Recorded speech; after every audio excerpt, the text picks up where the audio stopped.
I'm gonna start the things on my end. Gonna move you to the side. And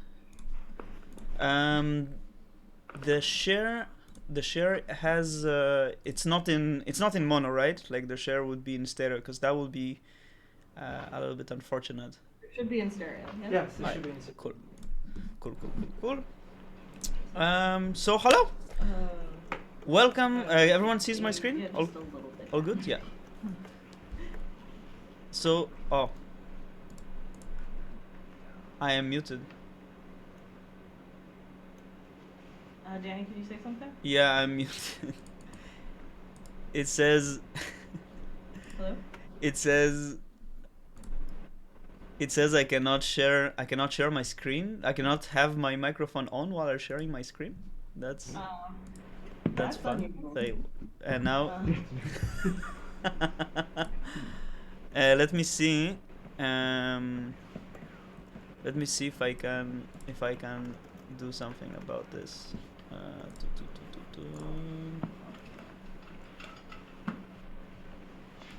Yeah, hello. Okay.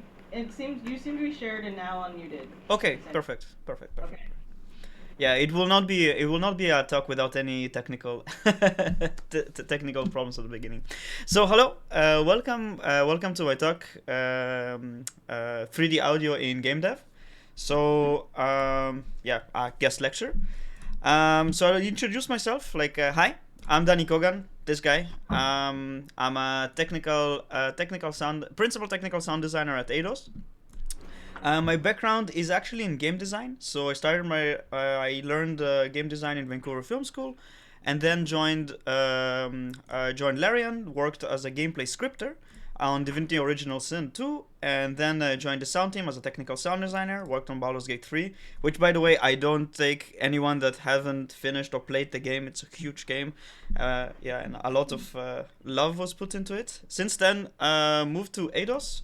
I worked on a project that unfortunately got cancelled, and currently working on the Fable, the new Fable. And I'm a technical sound designer. What is a technical sound designer? So technical sound designer, different companies has different definitions. Basically, the way I always embodied my role, always viewed my role, is I'm looking at the gameplay and writing design documents, creating designs, looking at the game design, working with the sound engine and the sound team, using middleware or different the sound engines inside the game engines, and implementing those designs with the sound using code, mainly C++.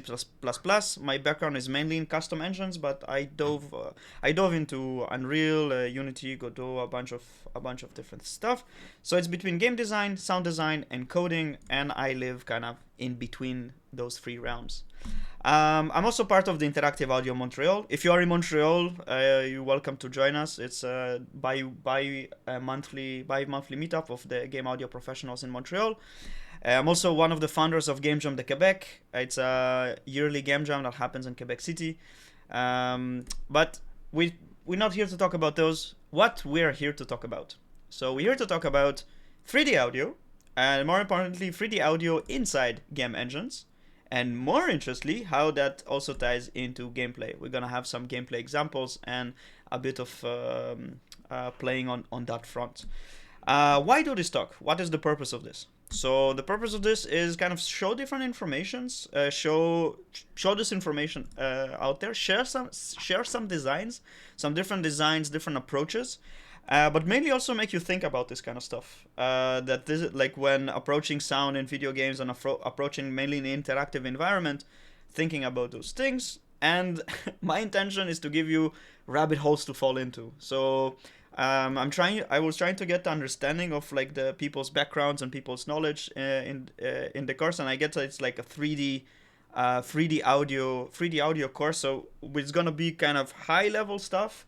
And I'm going to be referencing a bunch of talks. I'm going to be referencing a bunch of things, which at the end I'm going to give all the links and all those resources to go and research more and like watch those talks and watch those topics in more depth. So it's going to be kind of high level stuff. And feel free to ask questions if there's something I'm saying. If something I'm saying, like, note it to yourself. There's gonna be time for questions at the end. If there's some subjects you want to dive deeper, we can, and I can also point you in the right directions where you can get some resources about that. So what we'll talk about today? So we're gonna talk about ambience. We're gonna talk about attenuation. We're gonna talk about occlusion, panning, and lastly reverb and delay. So let's dive right into it. So let's start with ambience. So ambience is basically kind of the background sound of everything. We look at this picture and we can already imagine the sound behind it. So there's like some water, there's some trees, there's maybe some birds flying around, and that immediately creates a sense of presence.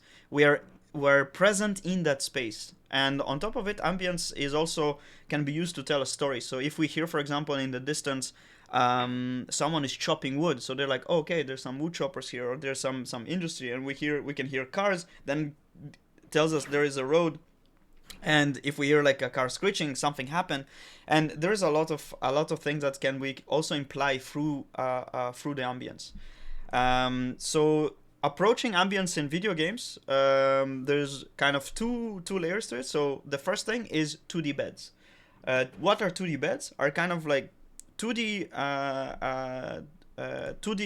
sounds. They're not specialized, that give a bed for everything to sit on. What does it mean? It means like it's usually stuff like wind, maybe some walla. Everyone is familiar with the term walla. Yeah, okay, I will assume so. It's like basically groups of people. When you have groups of people, sound of crowds.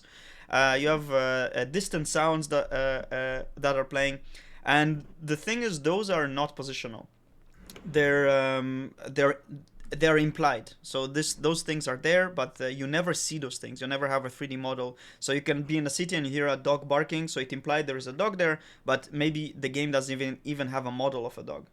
And if you put a dog in your game, you always need to add the ability to pet it. But that's that's besides the sound.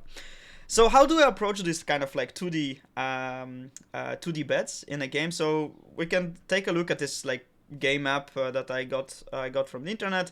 So we have some forest, we have some desert, we have tundra, we have like a rocky region, and what we can do, we can group those areas into boxes, into regions, into volumes, and then the minute the player enters inside, we just play that 2D sound on the speakers. And because it is not positional, doesn't need to have a 3D representation in the world. It's basically the player's inside the trigger, play the sound. Now, what happens when, for example, the player is here and he's in the desert, but he's close to the forest and close to the rocky region? We want to be able to represent the sound of the volume in 3D space. So one of the things we can do in this case, we can add, and I'm sorry in advance for my paint.net skills, but I think it kind of like shows the illustration. We have the volume, and we basically calculate the closest point on the volume to the player. So the player is walking around here, and we can place a 3D sound, a 3D emitter, and play a 3D version of the 2D version of that. So then, as the player comes closer, this sound gets louder, and also we can open it up in the stereo field using spread, which we'll talk about when we reach the panning section, and kind of morph between the 3D and the 2D sound, and kind of also give a sense of the player where those different biomes are located. So if we go back to our example, so for example, if the player stands here, so he's gonna hear a little bit of forest from his left, and a little bit of the rocky region from the front. We have some tundra. This is probably too far for them to hear us, and they're fully inside the desert. So this is one way that we can deal with transitioning. And when transitioning between two, there's a couple of techniques that we can use. We can use crossfades. So like the minute you come closer, you lower the sound of the 2D based on the sound of the 3D, like distance to the trigger. We can use a crossfade on on crossing. So when we cross the two volumes, we cross-rate between two 2D sounds, and there's a lot of different techniques how those transitions can be handled. Then on top of it, we can add 3D sounds. So those are sounds that actually have 3D position in space, and sometimes they're related to something you can see, sometimes they're not. But they can create also a feeling of like something is there, something is moving, something is alive, and they can also move around in 3D space. If we take example of this kind of like top down map, let's say we have the trees. Let's say we want to add birds. So one of the first approaches would be, okay, just add a 3D sound on each tree of bird sounds. This is gonna be a bit problematic because the minute the player enters here, if it's all plays the same sound, then we have phasing. We can have, it's gonna be too loud. So we want to have some kind of logic behind those sounds, right? So we will have silences. So there's gonna be played bird sound, then be silent for a couple of seconds, like 30 seconds, 60 seconds, and then play another bird sound, and so not to overwhelm the player. But now we have all those point sounds to kind of manage the logic to make sure that it sounds good, they don't overlap over each other, and the audio engine needs to calculate all of those positions to the sound every single frame. So some sound engines allow to do in this kind of case is making one sound but have multiple position of one sound. So what does it mean? It means that we have one voice that is being calculated by the sound engine. So all the 3D the positioning, should it play, all the logic behind it, but the positioning itself it can be in multiple places. So if the player is here, they're gonna hear the bird coming from here. If the player is here, they're gonna hear the bird coming from this object. And those are basically extra 3D spaces for the same sound. On top of it, what we can also do is create a system that spawns 3D sounds around the player. And this way we can we don't need to place it in the world. So we know the player is now in the forest. So let's say every 30 seconds to 60 seconds we spawn a bird sound. There's no 3D model for this bird, a bird sound above the player, and we can set different logic for different sounds. So we know that birds are going to be on trees, so we set if the listener is, for example, on the player head, so the bird is going to be above the player in a certain height, and it will spawn at random 360 space around the player. We have like leaf rattles, wood creaks. All those things don't need to have actual visual representation, but they create a sense of feeling in the world. So that's one approach. And then on top of it, what we can also do, some sound engines allow you to actually add on top of it a path, 3D 3D specialization path. So this is from Wise. So how to read this graph? So we have the timeline. So we have from 0 to 5 seconds. This specific one is 5 seconds, and the object will move from the initial point. It will move like this around the listener, and the listener is in the center. And this can be done on top of a 3D placed object. So it's gonna be offset from its initial position, or completely in 2D, so you can draw those curves, those kind of paths manually, and fully control the specialization of the sound. And an interesting use of this in gameplay was from a really fantastic talk of Sucker Punch from Brad Mayer, the audio director, that he showed how they used it in Ghost of Tsushima. So in that game, there is the wind is guiding you. So the wind is kind of your way to know where to go to the next objective. So they actually have splines around the listener, and they place 3D emitters with wind sounds that are moving to create that sense of the wind is guiding you. And this is how it sounds.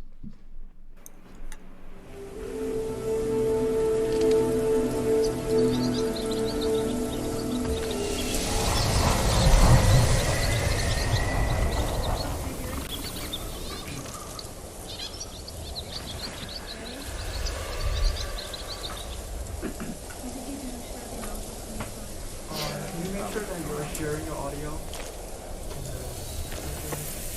Oh. No, there it is.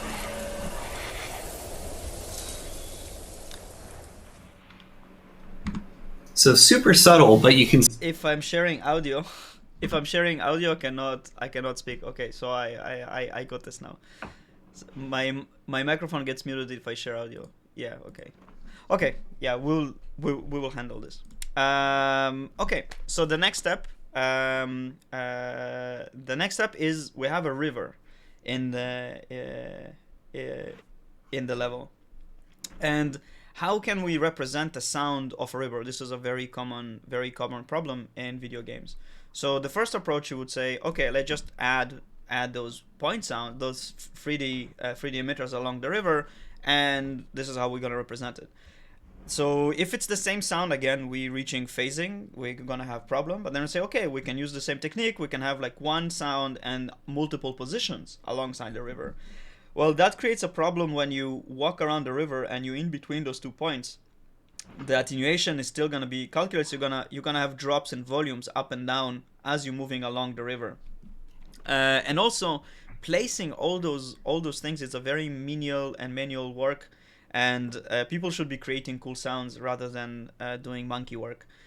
So this is so it's not a good solution. So then another solution that can be applied is making one sound that is basically making one emitter that the position of the emitter runs along the spline along the river, basically based on the distance to the player, and it sounds like this. Was like this. So I think that'll be it for this video, as we've done everything we want to do. We've set it up so the audio is going to follow where the player is based along the shape of the mesh which we have. So it kind of gives the illusion that the whole mesh is giving off audio with a unique shape. As we can see here, again in my example it's a river, and this works really well. So that's cool.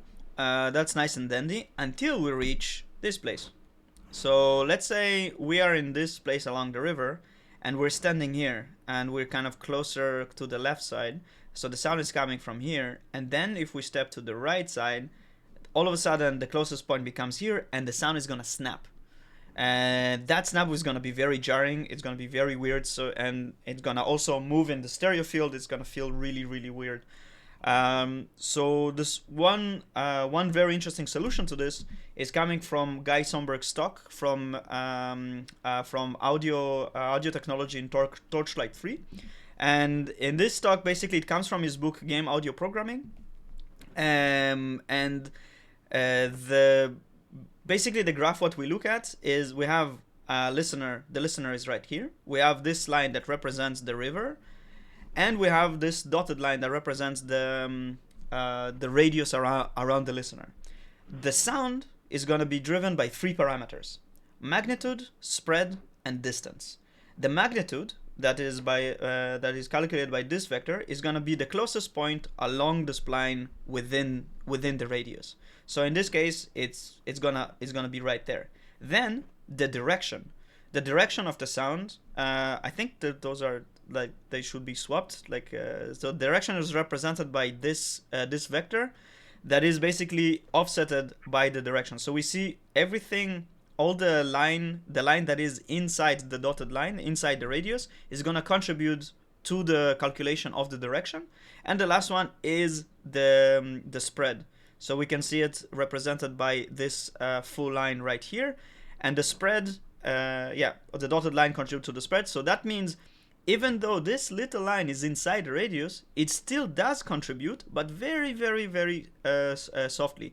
So in this case, if we move to this kind of location, the spread is going to be huge, and the sound is going to be handled.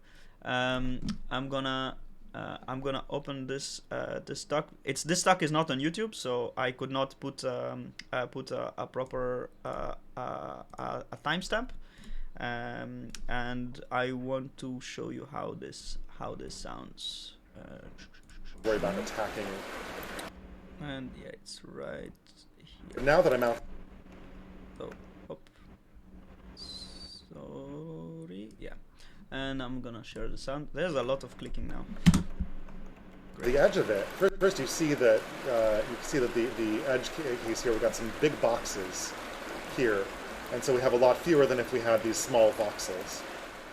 But now that I'm outside of it, you can see there's a point, and it grows bigger and bigger, and you can see that point. Now here's an interesting case, actually, right here. You notice here we've got the box right here. We've got one single box, because my circle is intersecting here, and I've got this. There's another of the same sound over here. So you notice I'm getting full spread here. And now it's very quiet. You can barely hear it. But as I moved here, it's the same sound source, and it kind of comes in. Cool. Let's go back. Let's go back to this. Yeah, cool. So let's go back here. And yeah, so that was ambience. Now let's talk about attenuation. So attenuation is the reduction of the force, effect, or value of something, or reduction of amplitude of a signal, or oscillation. So we're reducing the signal. But what can we attenuate on? Usually, the usual stuff is attenuation by distance, attenuation by direction, and of course in video games we have a lot of different parameters that are like player health and things like this that we can attenuate on. So like any gameplay parameter. This is how attenuation settings in an audio engine. This is wise, but a lot of audio engines have this kind of logic. So how to read this? We have the stuff we want to attenuate. So let's say like volume, spread, focus, filtering, and we have the curve that we want to attenuate on. So in here we have the distance, so like from 100, and this is based on game distance. Every game has its own distance units. Every engine is going to have its own distance units, so it's really game specific. So at 100 distance we have minus 200 dB, so you can not hear this sound, and as you come closer you go to minus dB, so you can hear it more. Usually the curves are not linear like this, but this is just an example. And we have a cone attenuation that is basically based on the angle. So we can see that in front this is fully not attenuated sound, and on the back is fully attenuated. So we go from no change to the volume to minus 6 dB, and we can apply filtering as well, and we can control the angle of those attenuations. This is another way to look at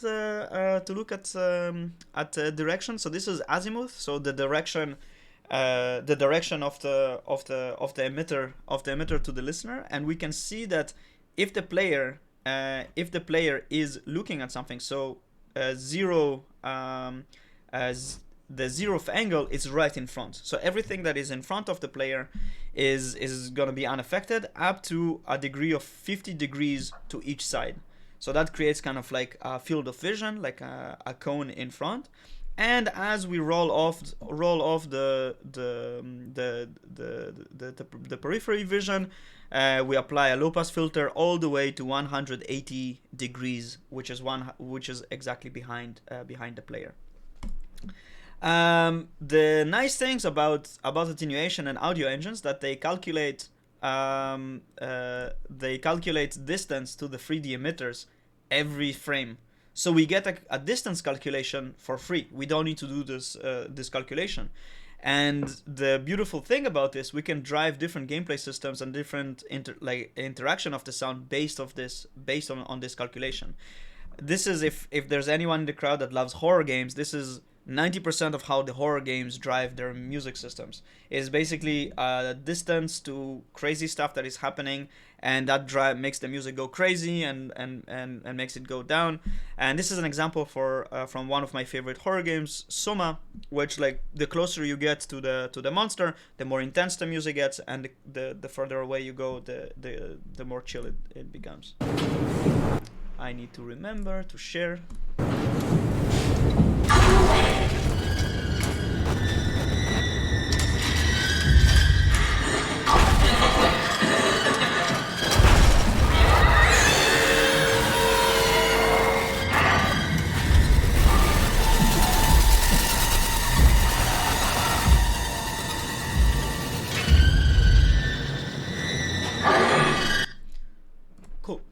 Um, and another interesting implementation of this is a music system I did in my final student project. This is quite old, but I thought it was interesting to show as basically how it's working. It is we have music layers, and each different color box represent a different music layer within the music. And the mix of the music is determined by your distance to those boxes. You can have multiple boxes in the level, so the closest box gonna determine the volume of that layer. So that creates that's a bridge between level design and the music of the level. And it sounds like this. Like, this video is not public, so I could not put a timestamp. It sounds like this.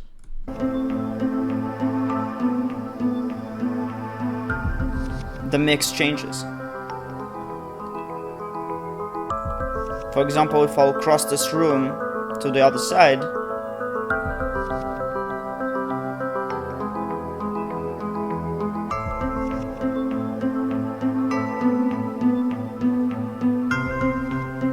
or if I go to the other corner,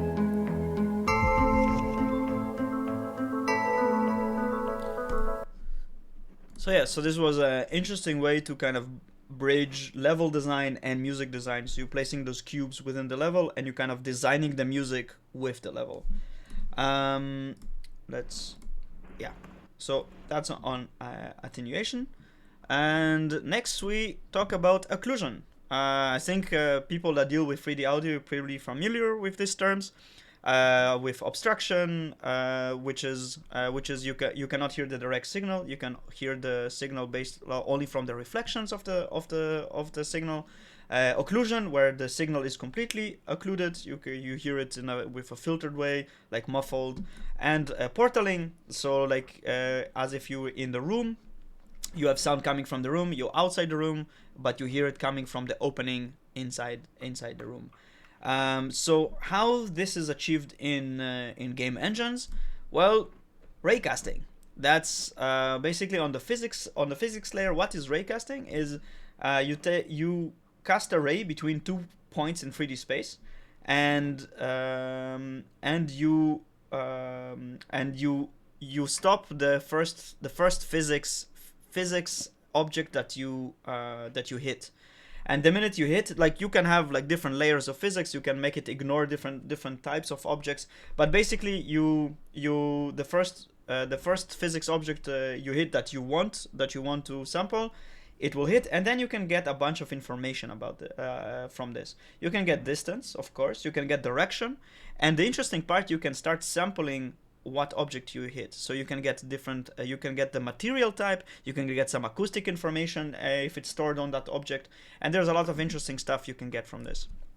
Of course, using raycasts to simulate obstruction and occlusion, so you can already see where this is going. You can see that in this slide, there's kind of raycasts here. There's kind of like a raycast on the direct signal, but to make real acoustics, it's gonna take a lot of rays to kind of simulate that and make those calculations. So it's always gonna be approximation of real life, because real life acoustics is quite complex. Two, it's quite expensive. This is quite an expensive operation inside a game, and games need to run fast. This is one of the things about video games, like they're interactive. And I'm realizing I'm not sharing the full. Yeah, okay. I think this is better. So one of the things you can do is distribute the calculations that you do with those raycasts, and you can distribute it across multiple frames to save performance, because acoustics doesn't need to be as snappy as gameplay. Like, if you click to shoot a gun, or you click to perform an action in the game, you want the reaction to be immediate. But if you go walk to a different room, if the acoustic changes with like a delay of 4 frames, it's not a big deal. And this is an example of the occlusion and portaling system from a really, really fantastic talk from Remedy Entertainment. This is Petru Lenoris, the senior audio programmer at Remedy. and it's kind of showing off their obstruction and occlusion system, and I think it's visualized really well, this kind of technology here. Oh hi, welcome to my humble abode. Sorry for the lack of decor. I'm Jeremy Corbett, Senior Sound Designer on Quantum Break at Remedy, and I shall be using my voice to demonstrate some of the audio features in Quantum Break.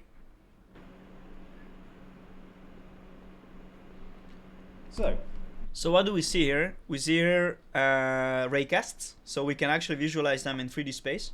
And we see that there's 9 raycasts. The first raycast, the yellow one, that's the direct signal. And then we cast, there's more rays that are being cast to determine obstruction and occlusion and so forth. as you've now walked into the other room, you'll notice that my voice has become partially occluded. I'm a little quieter, there's a little less top end in my voice, and more reverberation. The game sends 3 parameters to Wise for each object, and we use these parameters to control the volume, low pass filter, and reverb ascent. My voice is now coming through 2 gates, so while I'm slightly muffled, So when the voice is fully occluded, it creates those 3D objects that are basically on the portals, so you can hear the voice coming from there.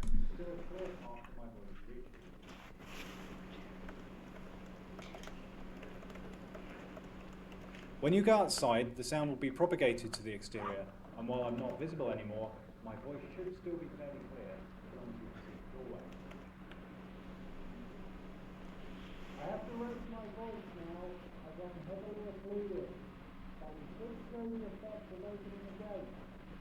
Are you behind the door already? Oh, hello. Yeah. Sorry if it was too low. Was it okay? Like, was it too quiet? No. It was understandable. Okay. Cool. So nice. So that was occlusion and obstruction. Let's talk about panning. So panning, the technique of positioning sound within a stereo or surround sound field, adjusting the pan controls, effectively placing a sound or a source left, right, or anywhere in between in 3D space. I think as people of 3D audio, you're quite familiar with panning. And I want to talk about a couple of aspects of panning, specifically spread. So what is spread? Spread is basically how much the information of the sound source is spread along the stereo surround field. So we have zero spread. We have zero spread that the listener is kind of far away from the emitter, and we got closer. So like we have 30% spread here, and we can see that it's spread from the center channel left and right, and then 70% spread. We see that it's spread a lot more. We get some leakage in the back the closer we get. So this is how a spread curve, like an example of a spread curve in a game. So you have like from a distance, and as the distance goes, you come closer to the sound, you change the spread. You can go to 100% spread, that will make it fully 2D or like fully surround. And the use of spread, example of a use of spread is from Baldur's Gate 3. We had at the beginning of the game, we had a goblin camp, and you hear the goblin camp from afar, and we wanted to get a sense of like, okay, you hear the drums, you hear the things that are happening, but as you come closer to it, we want the music to engulf you completely. So we used spread. So in this video, you're gonna see that the further I am, I'm rotating and showing the positioning of the sound, and then when my camera is fully in the goblin camp, I'm rotating, and the sound stops specializing and stop being panned around the speakers. So this is how it sounds. And I need to remember.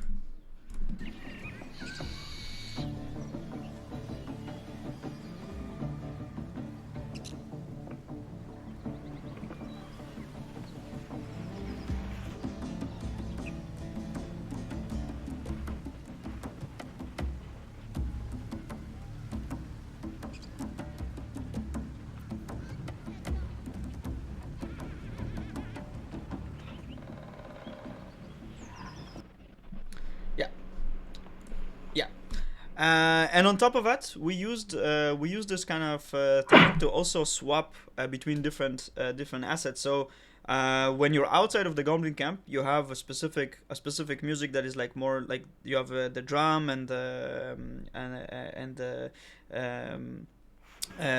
like more that from the distance. And the minute you enter, we actually swap the assets from a 3D asset to a 2D asset. And it's actually a different music track that has more instruments and has the continuation of the music. So if you're outside the goblin camp, you will never hear this.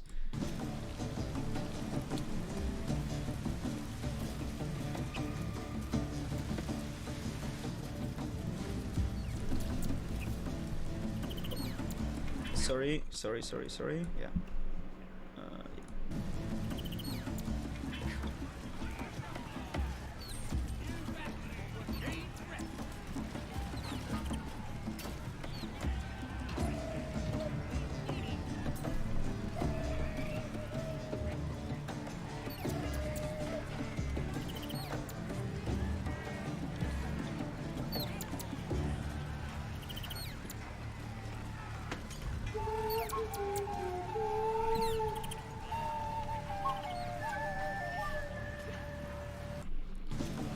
Yeah, and those flutes and that continuation of the track will never play outside. Furthermore, we're gonna look at focus. So what is focus? Focus is basically forcing narrowing the spread of individual speaker. So for example, we have 70 spread. So in this case, we have 70 spread with 0 focus. So we like the spread is equally distributed between the speakers in the stereo field, in the surround field, and focus will make the sound kind of the panning rules between two speakers are gonna be way more restrictive. So it's gonna come more from that speaker that is it's closest with. And some games use this for a gameplay. This is an example. For example, how focus can be used. But also, this current curve can be inversed. Like you can come close and becomes more focused. It's really there's different ways to use this. Some games use this in a very gameplay-oriented way, like Apex Legends, that has really not that much realistic attenuation. All the 3D attenuation is very far away from real life, but it really serves the game on their like how focused their panning rules are, especially from a distance. So what you need to listen in this clip is the directionality of the shooting, like how, and it really tells you in which direction you're being shot at or where the shots are coming from. So here is how it sounds. Hooligan on top of us.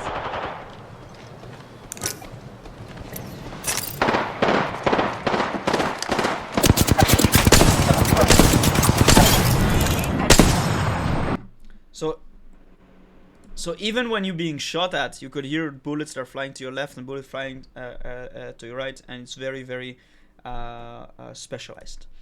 Another example is in Cyberpunk.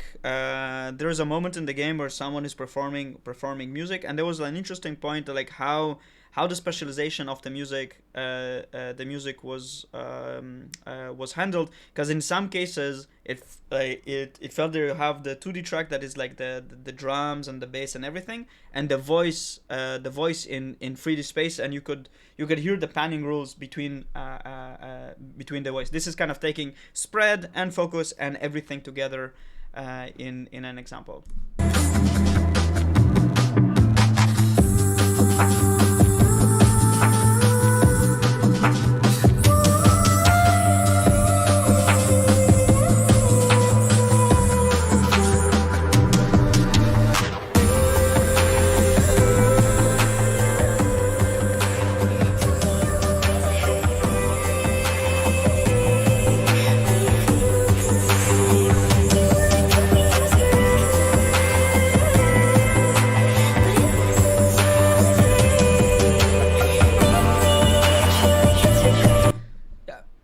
You can create very interesting effects with this. Cool. So that's panning, and lastly we're gonna talk about reverb and delay. Reverb and delay is used to sell space, basically to make you believe that you are in the space that you are. Our ears are very attuned to reverb and the slight delays that coming between the sounds, like between the micro delays between the ears. So we get a sense of space from it, and it creates immersion and presence. So there's a couple of ways we can go about implementing reverbs or reverb zones in the game. The first one is manual. So we're gonna go and place volumes. So the same as in the first example with the 2D ambience, we can add reverb information to every single one of those volumes, and on top of this, we can start placing volumes on like this temple or like this like caves, and kind of manually go and place them in the level. And this is an example how it looks in Unreal. Placing volumes. Boom. You need an audio volume. You put it inside your level, you make it match your room, whatever necessary for that. Use geometry editing tools. I also have a video on how you can make custom audio volume shapes. And check out the ambient zone. So you can see in here there's a reverb plugin effect. There's like reverb information. You can also control a lot of the acoustics within this volume. So that's one way, and then how you can translate this to actual effect on your sound engine. So you can have like a float between 0 and 1, and that will determine the send of the aux of the effect. You can have the effect running on your dry signal, and you control the wetness level, like the mix of the effect between 0 and 100. You can make it like on and off. So like if you have this send, then it turns on the effect that already has all the parameters already set on it. So there's a lot of different ways to how to translate it from the game engine to the audio engine. And it depends on the sound team and on the approach and how you want to. How people want to design those kind of reverbs, because all of them need to be carefully designed to the game. The second way is runtime. So we can do some calculations at runtime, and one example is again from the talk of Remedy, and basically they sample the environment. How they do this? From raycasting. So they cast a lot of rays in 360 circle around the listener, and they distribute it across multiple frames to save on performance. And I thought it's also very, very well visualized, and it looks like this. And I have a video showing how it updates. So it revolves around the listener. So it is kind of slow, but it's still fast enough that we can do a lot with this data, because the systems we're going to drive with this, they don't need to be that snappy, and also, well, all of that. Cool. And on top of it, we can hear how this sounds in the game.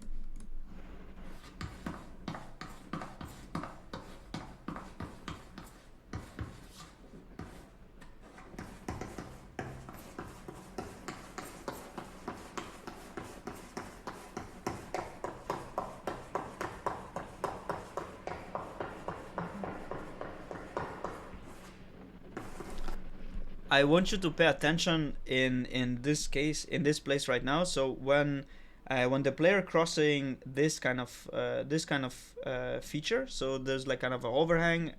Listen to the acoustics. This kind of stuff is very, very time consuming to do with volumes. So if you do this with volumes, you have to place a big volume here and like another volume on the other room, and then you need to place another volume in here, and like if you want to be very, very sonically accurate, then like a volume here and a volume here, and it becomes very, very tedious, or the approximation is not as accurate. So take a listen.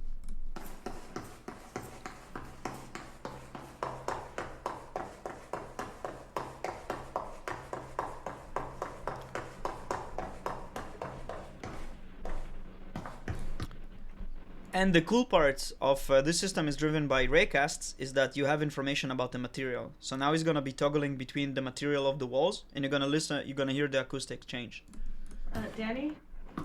Sorry, we're running a little bit behind. This is the last one. I'm wondering if we could I have if you have the examples in the slides later, then the students could listen on their own, but if you could yeah, okay. maybe move on to the next thing you want. Sure. So another way to get you're muted, sorry. That's it, it's done. Yes, I'm saying this is the last the last section. So I have like maybe 5 minutes left. Is that okay? It's a little. I'm done. Oh, sorry. That's what you're telling me. All right. So so you can refer. I'm not gonna show the videos. That's the coolest part. Okay. So I'm sorry. They could definitely, please, if you share your slides, I'll make sure everyone looks at the videos. But if you want to just talk about your conclusion or something, that'd be great. Thank you. Cool.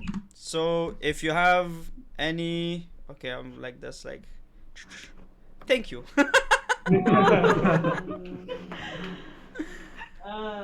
Do you have time to stick around? Yeah, I'll be around. Okay.